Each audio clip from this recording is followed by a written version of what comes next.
Welcome to a new interview here at the Meta Economist TV. Today we're going to talk about decentralized finance and the relationship between the blockchain and the new economy with another guest. And I'm so proud to introduce you Gabriele Cavargna Bontosi, who is a DeFi advisor and specialist and so on. So welcome to the Meta Economist TV, Gabriele.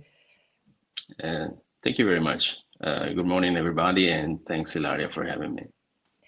Okay, so Gabriele, we talked to you before, and I really want to, you to be a part of this project. And we're gonna start today with this interview because I want you to explain to our public, to our followers, your background. So you're from Italy, but you're working with people and DAOs, and we're gonna explain what they are all around the world. So let's start to introduce your background. Sure, absolutely. Definitely my pleasure to start discussing about this topic because, as you know, it's something I really care about. Yeah, absolutely. Let's say, okay, let's start from maybe the boring part. I'm originally an engineer. I was, born and grown in Italy, even though I'm originally Swiss. I actually started my professional experience in consulting for a big group working in consulting space, and eventually after an MBA, I transitioned to the luxury industry. Within the, let's say, this segment, the luxury industry, I've been focusing a lot on innovation, which I have to say is quite like a recurring element of my formation and my experience. I've been specifically working within some of the biggest luxury conglomerates at global level, taking charge of their innovation. So working, let's say, at the crossroads between business and technology in order to foster and facilitate their digital transformation. So I've always been trying to keep a foot on innovation, on digitization, etc., and so on. Transitioning back to probably 2016, which is quite a crucial day for my background, because that's a moment where I eventually get to know the blockchain technology. And I have to say, has been an event which quite influenced my further development. So you met the blockchain technology, and that was like a marriage or an engagement. Let's say, I have to say, most of my current activities, spin around blockchain, and more specifically, spin around the decentralized finance, which is a practice which was, later formed and developed on the blockchain technology. Long story short, but pretty much back in 2016, I was actually I really got interested into a project which was about to be launched on the Ethereum network, which was called DAO back then, which is actually, quite curious, has been a term, which become way more, popular nowadays. The project itself was very interesting because it was kind of, trying to revolutionize the access and the possibility for, investing and promoting innovation in a more decentralized fashion. So it's something that really captured my attention. So I have to say, from that moment on, somehow I've been really wanting to preside the blockchain ecosystem, being more involved and understanding, what are the dynamics and what are the logics running this space. What is your work about when you talk about blockchain? So we mentioned before also a DAO, which is a very complex, let's say, tool to go through this new economy that is constructed, made by blockchain. But what can we do with the blockchain, and what you do with blockchain? So let's introduce. Yeah, sure. Or with this project with the Meta Economist, we want to give the elements to know better this word, also for the ones are not into it. So let's say, sure. What are these tools? Yeah, sure. So as I briefly mentioned, so pretty much after I got this sort of revelation about blockchain, quite shortly after, back in 2017, I've been launching together with some friends and partners my own company, which is called Dexlab. Dexlab is a technological venture which is developing blockchain technology, and specifically we really wanted to go deeper and more specific on the decentralized finance ecosystem, so which is called DeFi, commonly referred to as DeFi. Other than currently I'm both working let's say as part of Dexlab, which is still a sort of technological hub, which together with some partner we keep on running. Aside of that, over the past few years, I've also been involved as a core team member of PieDAO, which is something which you just mentioned again, and I think it's something quite fundamental in the new ecosystem, which the blockchain technologies is empowering. DAO stands for Decentralized Autonomous Organization. The peculiarity of DAO is that it's not based on a specific, let's say, juridical territory. So it's an organization at 360 degrees and follows the rule of smart contracts, which are run on the Ethereum blockchain.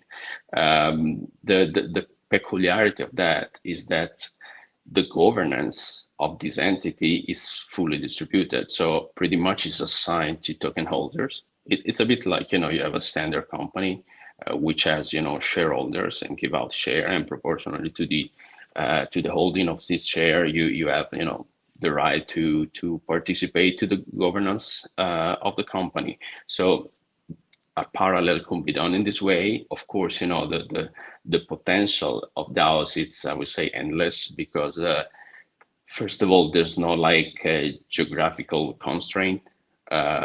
Also, the possible distribution of tokens, which is, let's say, the element that gives everybody right to participate in the governance, it's really fluid. So it can happen on blockchain and can be transferred, with pretty much no barriers anywhere in the world. Specifically, I'm currently involved in a DAO, which is called PieDAO. And I would say it's probably one of the first experiments within the decentralized finance ecosystem.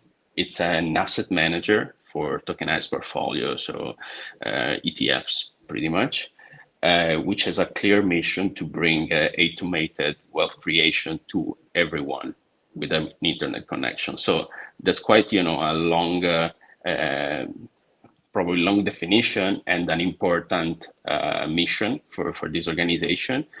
More specifically, we develop and implement through blockchain technology, specifically on elements, on primitive of the decentralized finance ecosystem. The peculiarity of the decentralized finance ecosystem and the underpinning blockchain technology are multiple and are very important. So first of all, DeFi, as the name just said, is decentralized. So that means that there is a kind of transfer of control and decision making from any central authority, which we may have in a more traditional centralized environment, more to a decentralized fashion. So there's not an element of centralization, which could be potentially an organization, an individual which controls the dynamic of the game. Another element which is really fundamental is non-custodial. So being non-custodial means that, instead of kind of, trusting somebody else into holding the right to hold your asset, you really are the one holding the key. And of course, blockchain is based on many elements of cryptographic technologies. So we are really talking about, physical private key in the space, which, leaving aside the technological aspect, it's really, the concept is fairly simple. If you hold the key, you're able to access at any point in time your asset without, having the need to ask to somebody else for it, right? Because somebody else may not be willing to give you back your asset, maybe in a position that maybe, for the specific moment, they may not want to give you back your asset. So it's something I would say quite, it's happening quite a lot in traditional finance. Somehow, you are giving, quite likely, you're forced to trust somebody else. And here comes another element of decentralization, which is trustless. Gabriele, you already made a list of values of the DeFi economy and the DAO organizations. And this made me think about what you said before. That the blockchain and the DeFi is the big new revolution after the internet, is a new level of the democratic revolution that the internet wants to bring. Is also a link for our last question, because we just finished the time, but I want you to answer one last question. So, given this important list of values, what you think is the relationship between the traditional economy and this new decentralized economy? Okay, so yeah, that's a very interesting question indeed. Just going like probably quickly, because there might be, it's actually a topic which could be worth, exploring more in depth, of course. But so the main characteristic of decentralized finance versus what it's referred to as traditional finance, TradFi, is definitely that, as mentioned, it's decentralized, it's non-custodial. You hold your keys, you hold your asset. It's permissionless, so you don't have to ask anybody, about, your participation to the network and to a specific product or opportunity. Specifically in DeFi, that means that, there is no central authority which may just say, no, you cannot do that. You need to, whatever, be somebody to do that, which kind of, lower the barrier of entry to any opportunity.